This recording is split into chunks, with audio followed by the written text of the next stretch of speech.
उनका एक एक पल, उनके जीवन का संघर्ष, उनका समर्पण, उनका त्याग इस बात की गवाही है कि मुल्क इतनी आसानी से ना आजाद हुआ और ना मुल्क में इतनी आसानी से हक वंचित कमजोर वर्ग के लोगों को अधिकार मिले। इसके लिए बहुत कीमत चुकानी पड़ी। मैं बहुत सारा धन्यवाद और शुक्रिया अदा करूंगा जो इतनी शानदार जो है इस महफिल में जो इतने शानदार चेहरे इस स्टेज पे बैठे हैं, मैं दिल की गहराई से का बहुत बहुत धन्यवाद करता हूं। मैंने बहुत सारे साथियों को सुना,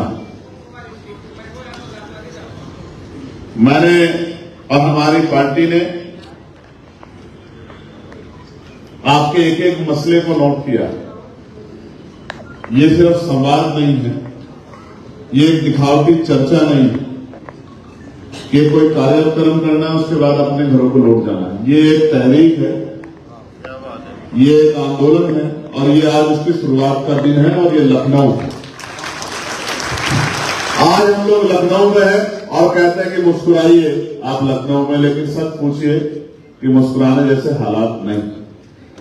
हालात तो ऐसे हैं कि जो तकलीफ में है वो रो भी नहीं सकता, अपना जख्म भी, अपना दर्द भी बयां नहीं कर सकता। ये हालात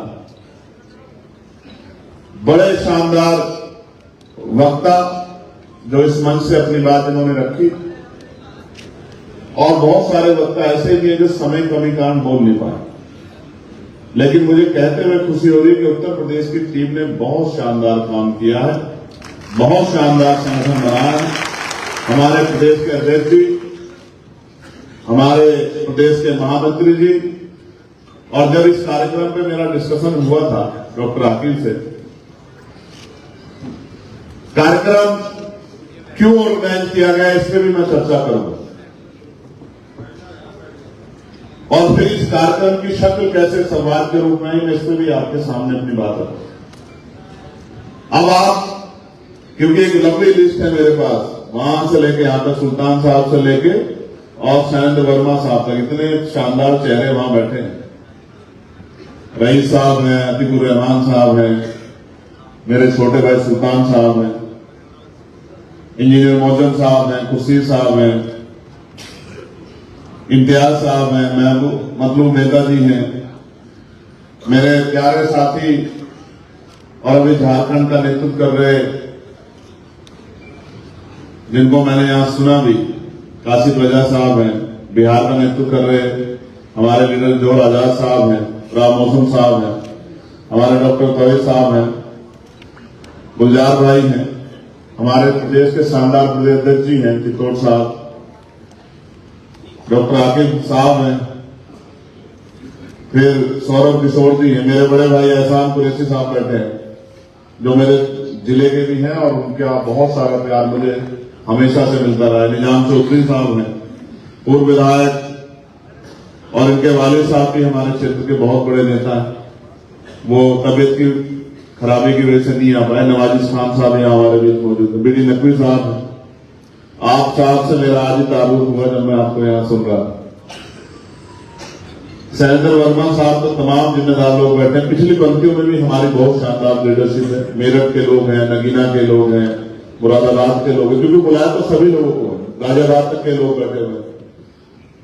और सबसे पहले तो आप लोग मेरी बात शुरू होने से पहले नगीना के लोग आप दोनों हाथ खड़े करके धन्यवाद बोलो। धन्यवाद नगीना वालों। प्यारे साथियों, यहां की जो लीडरशिप है इस मंडल की, आदिल साहब, सोहेल साहब, जोहर साहब, जुबैर साहब, जुमेर साहब, सावेद साहब, अब्दुल महमूद साहब, रियाज भाई, मुबीन भाई, आरिफ भाई, अनीस गाजी साहब, साहिल खान, दिलावर शेख साहब, किस्मत अली साहब, हमारे सांसद प्रतिनिधि भी यहां मौजूद हैं हमारी लोकसभा के, और हमारी लोकसभा के जिला पंचायत सदस्य और तमाम सीनियर नेता भी यहां मौजूद हैं। सम्मानित पत्रकार साथियों, मैं मेन स्ट्रीम मीडिया के साथियों के साथ, वो भी आज सुबह से कह रहे हैं सर इतना समय किसी का इंतजार नहीं करते हैं, जल्दी बोल लो जल्दी बोल लो। और हमारे छोटे छोटे परिवारों से निकल के आज गांव गली देहात के जरिए असल खबरों पे बहुत बेहतरीन प्रकाश डालने वाले मैं मीडिया के यूट्यूब मीडिया के साथियों का भी बहुत बहुत धन्यवाद करता कि उन लोगों ने भी कंपटीशन तो बना दिया है, इस बात को तो नकारा नहीं जा सकता। आजकल तो कई बार उनके चैनल से उठा के खबर मेन स्ट्रीम मीडिया के लोग चलाते। मेरे याद मैंने लास्ट टाइम एक भाषण दिया था कावड़ के समय, और मेरा भाषण क्योंकि मैं वकील हूं तो मैं संविधान के खिलाफ जाके एक शब्द नहीं करता। इस मंच से बहुत सारी बातें की गई, सबसे मैं सहमत हो सकता हूं, उनके व्यक्तिगत विचार भी हो सकते हैं, लेकिन क्योंकि मैं संवैधानिक पद पे हूं और मैं संवैधानिक तरीके को ही सही तरीका मानता हूं, तो मैंने तब दिया था एक बयान एक गांव में नजीबाबाद के, और वो बयान ये था, आज भी वो तार्किक है। आज जब मैं उस बयान को दोहराऊंगा तो भी मीडिया हो सकता है पता नहीं क्या क्या कहकर चलाए, लेकिन आज भी मैं उस स्टैंड पर खड़ा हूं। मैं एडवोकेट चंद्रशेखर आजाद ये मानता हूं कि भारत का संविधान सभी को बराबर की आजादी देता है, सभी को बराबर के हक देता है, सभी को बराबर के अवसर देता है।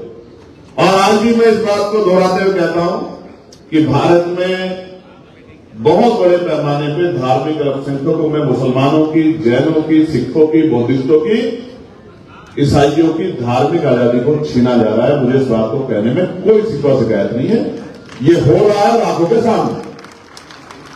मैंने कहा था तब कि 1 महीने करीब कावड़ का त्योहार चलता है, सरकार पूरी व्यवस्था करती है, प्रशासन पूरी व्यवस्था करता है, सरकार के लोग फूल बरसाते होना चाहिए, सभी के धर्मों का सम्मान होना चाहिए।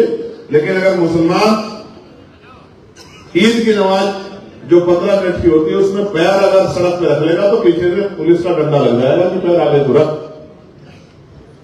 पीछे को मत कर लियो पैर। उस बात को गांव के लोगों ने रिपोर्ट किया और मेन स्ट्रीम मीडिया के लोगों ने चलाया कि चंद्रशेखर आजाद का विवादित बयान। तो भैया कौन सा विवादित बयान है मुझे ये तो बता दो, कौन सा विवादित हिस्सा है उसका। इसलिए मैं मीडिया के साथियों को, जो बहुजन मीडिया के साथी हैं, यूट्यूबर्स हैं, उनका भी बहुत बहुत धन्यवाद करता हूं। प्यारे साथियों, ये कार्यक्रम जो है मुस्लिम संवाद, समस्या और समाधान, आप तीनों लोग पहले बैठ जाओ, दूसरी बात नहीं बोलूंगा। ये जो वॉलंटियर साथी इनको कह रहा हूं, मैं एक बात को एक ही बार बोलता हूं और मुझे उम्मीद है कि मेरे भाइयों की बात तो वो समझ में आ जानी चाहिए। उसके बाद आपको कह रहा हूं, ग्रीन शर्ट वाले बच्चे, आपसे कह रहे हैं, आपसे कार्यकर्ता हो ना आप, तो बैठिए ना सर, आपसे कह रहे हैं बैठने के लिए। ये पत्रकारों का नहीं पढ़ने देना, आप बैठ जाओ, आप बैठ के सुनोगे नहीं तो फिर अमल कैसे करोगे, उस पर काम कैसे करोगे। जब टीचर कक्षा में पढ़ाता है और जो स्टूडेंट टीचर की बात पर ध्यान न देखें, इधर उधर की बातों पर ध्यान देते हैं, जंगले को झांकते हैं, फोन पे ध्यान देते हैं, आपस में बातें करते हैं, जब पेपर आता है तो वो उत्तर भी ऐसा लिख के आते हैं और वो होता है कि सफाई के नंबर दे देना, बाकी हम पे कुछ आता नहीं। तो इसलिए मैं कार्यकर्ता साथियों से कहूंगा कि वो बैठ के सुने, अपने मेरी बात को अपने दिमाग तक ले जाएं और यहां से जाने के बाद उस पर अमल करें। जब उस पर काम करेंगे तभी तकदीर बदलेगी। अगर तकदीर सिर्फ सुनने से और बोलने से बदलती तो शायद सब में बदल गई, क्योंकि सुनते बोलते तो हम लोग हैं ना। तो जब इस कार्यक्रम पे चर्चा हुई तो चर्चा ये थी कि वक्त का अमेंडमेंट हुआ था और बिहार में एक बहुत मजबूत आंदोलन चल रहा था। बिहार में जिन संगठनों ने आंदोलन को कॉल किया उन्होंने मुझे भी बुलाया। जब उन्होंने मुझे बुलाया तो फिर हमने ये चर्चा की पार्टी में, अपने पार्टी के सीनियर लीडरों से कि भाई जैन, सिख, बोर्ड, ईसाई सबकी पार्टी। तो इस मामले को देखो कि इस मामले में जो परेशानी कल खड़ी होगी वो कितने % लोग होंगे। और फिर ये चर्चा हुई कि इस पे जिले वाइज मीटिंग होनी चाहिए और मीटिंग करके हमें लोगों को जागरूक करना चाहिए कि किस तरह से सरकारें हमारे हक हुकूक को संवैधानिक तरीके से, डंडे से नहीं, संवैधानिक तरीके से छीनने का काम है। तो बात यह हुई कि पहले कार्यक्रम जिलों में होंगे, लेकिन फिर चर्चा इस बात पे आई